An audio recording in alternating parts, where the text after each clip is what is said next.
오늘 우리에게 주시는 하나님의 말씀은 에스겔서 20장 33절부터 49절까지 함께 읽겠습니다. 에스겔서 20장 33절에서 49절까지 우리 한 목소리로 봉독하십니다.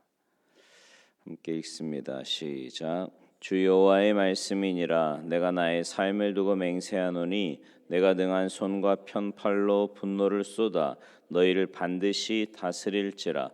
능한 손과 편팔로 분노를 쏟아 너희를 여러 나라에서 나오게 하며 너희의 흩어진 여러 지방에서 모아내고 너희를 인도하여 여러 나라 광야에 이르러 거기에서 너희를 대면하여 심판하되 내가 애굽 땅 광야에서 너희 조상들을 심판한 것 같이 너희를 심판하리라. 주 여호와의 말씀이니라. 내가 너희를 막대기 아래로 지나가게 하며 언약의 줄로 매려니와 너희 가운데에서 반역하는 자와 내게 범죄하는 자를 모두 제하여 버릴지라. 그들을 그 머물러 살던 땅에서는 나오게 하여도 이스라엘 땅에는 들어가지 못하게 하리니 너희가 나는 여호와인 줄을 알리라. 주 여호와께서 이같이 말씀하셨느니라.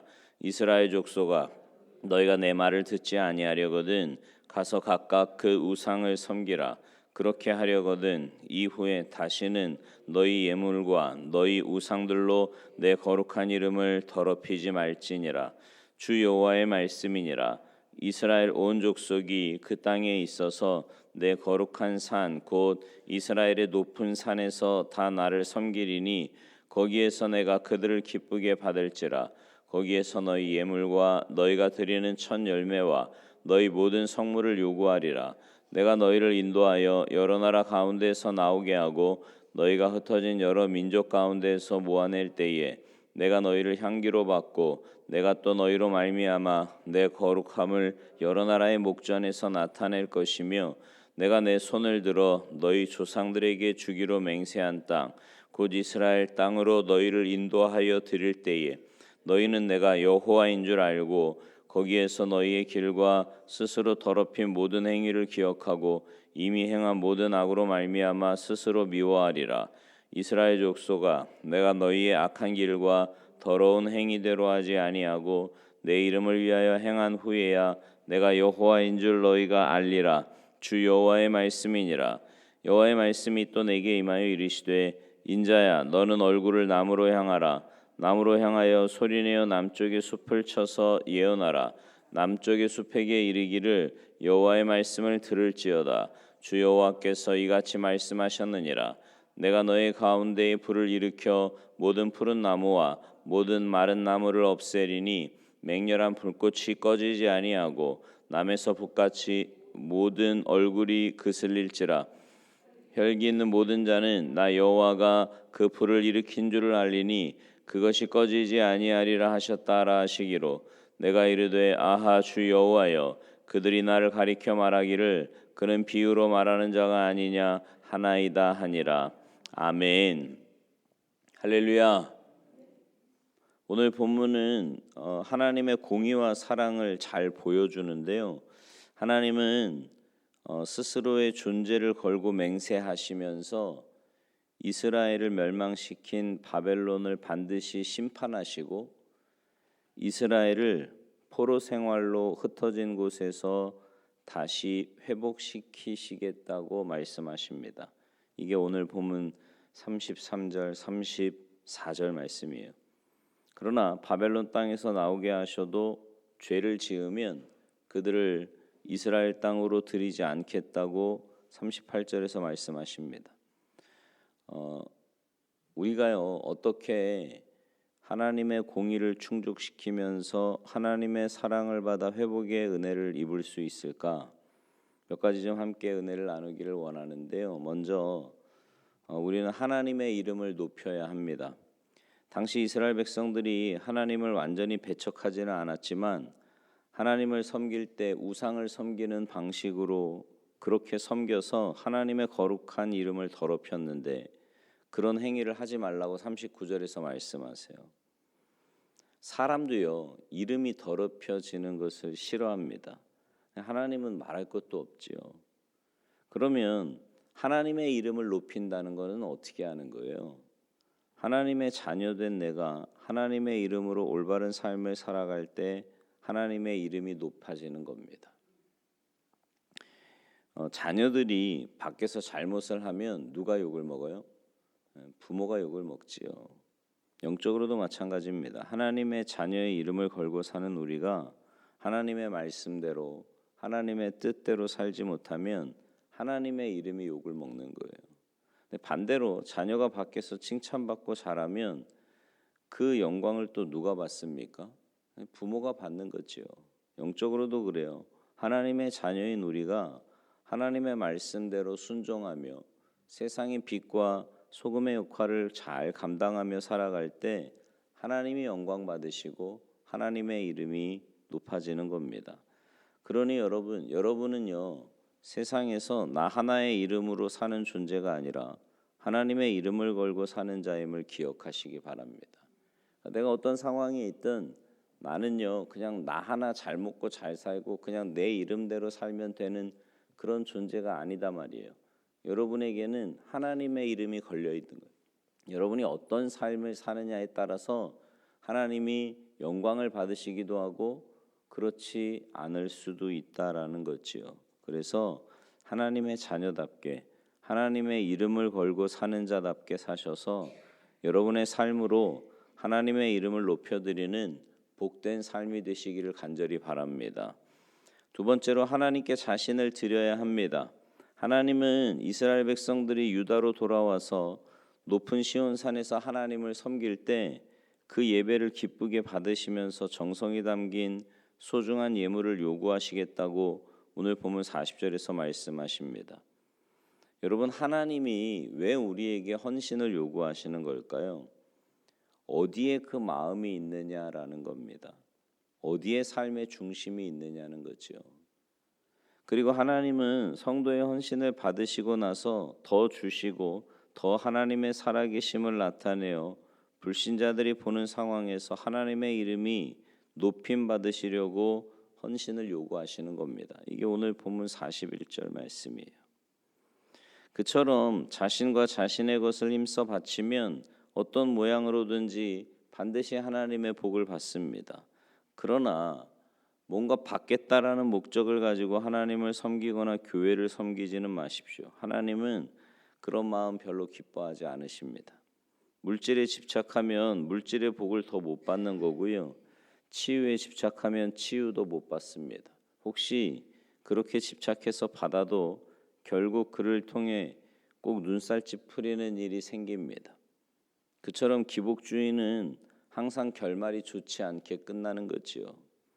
반면에 받으려는 생각 없이 이미 받은 은혜에 감사해서 하나님의 뜻을 따라 살려고 하고 드림의 철학으로 살면, 그런 믿음으로 살면 오히려 더 받게 되고 회복의 역사도 속히 나타날 겁니다. 또 그런 성도들을 통해서 하나님은 큰 영광을 받으시고 결국 그런 성도들이 불신자들에게까지 칭찬을 받게 될 겁니다. 세 번째로 하나님을 알려고 힘써야 합니다. 오늘 본문에 보면 내가 여호와인 줄을 알라는 말씀이 3번이나 나와요. 성도는 하나님이 어떤 분인지를 잘 알아야 합니다. 하나님을 알면 자신도 더 잘 알게 돼요. 그러면 죄 가운데 있는 자신이 싫어지면서 다시는 죄에 빠지지 않도록 다짐하게 되고요. 하나님의 이름을 더럽히지 않도록 힘쓰게 됩니다. 사람들의 눈살을 찌푸리게 하고 하나님의 이름을 더럽히는 성도들 중에는 덮어놓고 믿는 사람들이 많아요. 여러분 한번 가만 봐보세요. 우리에겐 별로 그런 분 안 계신 것 같은데 주변에 보면은요, 소위 믿음 생활 열심히 한다는 분들 가운데 이렇게 사람들의 눈살을 찌푸리고 또 이렇게 칭찬과 인정을 받기보다는 오히려 이렇게 거부감을 갖게 하는 사람들이 간혹 있습니다. 신앙생활에서요, 때로는 의문도 필요한 거예요. 불신 상태에 머물려는 이유와 변명을 찾으려고 의문을 품는 건 잘못입니다. 그러니까 좀 이해가 안 되는데 왜 그런 분들 있잖아요. 교회 안에 있거든요. 교회 안에는 있는데 뭔가 자기의 불신앙의 모습을 정당화하기 위해서 그런 건지 아니면 뭐 어떤 이유에서인지 모르겠는데 자꾸만 어떤 이유와 변명을 찾으려고 의문을 품는 사람도 있어요. 이건 분명히 잘못된 겁니다. 그러나 신뢰하려는 이유를 찾으려고 정직한 의문을 품는 건 잘못이 아닙니다. 그러니까 정직한 의문은 진리를 새로운 차원에서 더 깊이 알기를 원하기에 참된 믿음을 얻게 하는 한 방편이 될 수 있는 거죠. 성경을 덮어놓고 믿지 말고 성경을 펴놓고 믿으라는 말이 있어요. 그러니까 덮어놓고 믿으면 하나님이 어떤 분이시고 하나님이 원하시는 삶이 뭔지 알 수가 없는 거예요. 어떻게 압니까? 하나님의 말씀을 읽지 않고 하나님의 말씀에 집중하지 않는데 어떻게 아냐고요. 여러분 신앙생활은요 그냥 들은 풍월로 하는 게 아니에요. 여러분이 말씀을 읽고 그 말씀 안에서 하나님이 내게 주시는 레마의 말씀 붙잡고 살아가는 게 신앙생활입니다. 하나님에 대해서 무관심하기보다 차라리 하나님하고 씨름하는 게 낫다니까요. 여러분 어려움 속에서요 하나님 이게 어떻게 된 일입니까 하고 의문을 품고 하나님과 씨름하는 것은 절대로 나쁜 일이 아닙니다. 불평하고 원망하려고 의문을 품는 게 아니라 정말 하나님의 뜻을 알고 싶어서 의문을 품는 것이기 때문에 그런 거죠. 그런 의문을 가지고 말씀과 기도로 하나님과 씨름하면 하나님이 어느 순간에 어떤 문제에 대한 의문을 풀어주시고 또 지혜와 믿음을 넘치게 해주셔서 마침내 회복의 자리로 올려주실 줄 믿습니다. 마지막으로 하나님의 말씀을 경청해야 합니다. 뭐 비슷한 말씀인데요. 46절에 보면 인자야 너는 얼굴을 남으로 향하라 남으로 향하여 소리내어 남쪽의 숲을 쳐서 예언하라 이렇게 말씀하세요. 이 구절에서 얼굴을 남으로 향하라는 말은 유다로 향하라는 말이고요. 남쪽의 숲을 쳐서 예언하라는 말도 결국 유다에게 두려운 예언의 말씀을 전하라는 말입니다. 그러니까 어떤 말씀이에요? 유다를 불로 심판할 텐데 그 남쪽 유다를 심판하는 불이 북쪽 이스라엘에까지 이르러서 남북이 다 불심판으로 인해 모든 사람들의 얼굴이 그슬릴 것이다 이런 말씀이에요. 그 심판에 대한 경고의 말씀을 듣고 하나님께 돌아서면 회복의 은혜가 주어집니다.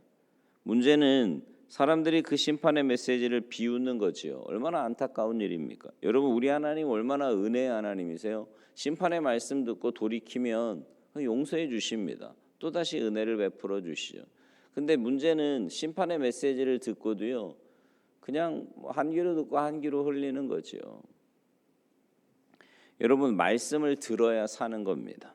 하나님의 말씀에 귀를 기울이고 그 말씀에 순종하는 자가 이 땅에서부터 은혜와 복을 받고 영원한 천국에서 주님과 함께 살게 되는 겁니다. 바라기는 여러분 모두 하나님의 말씀대로 사셔서 하나님의 은혜와 복 가운데 사는 여러분 사실요 하나님의 공의를 만족시킬 수 있는 사람은 아무도 없습니다.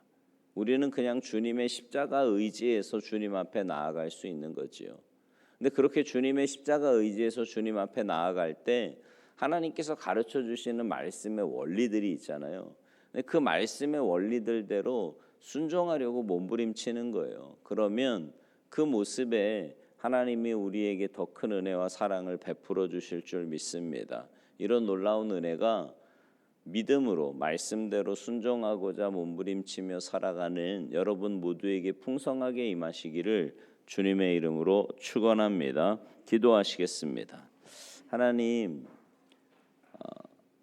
믿음으로 산다는 것은 내가 무엇을 해서가 아니라 우리 안에 계신 성령님께서 말씀의 원리대로 이끌어 주실 때 순종하며 하나님의 뜻 안에 거하는 것임을 말씀을 통해서 다시 한번 깨닫습니다.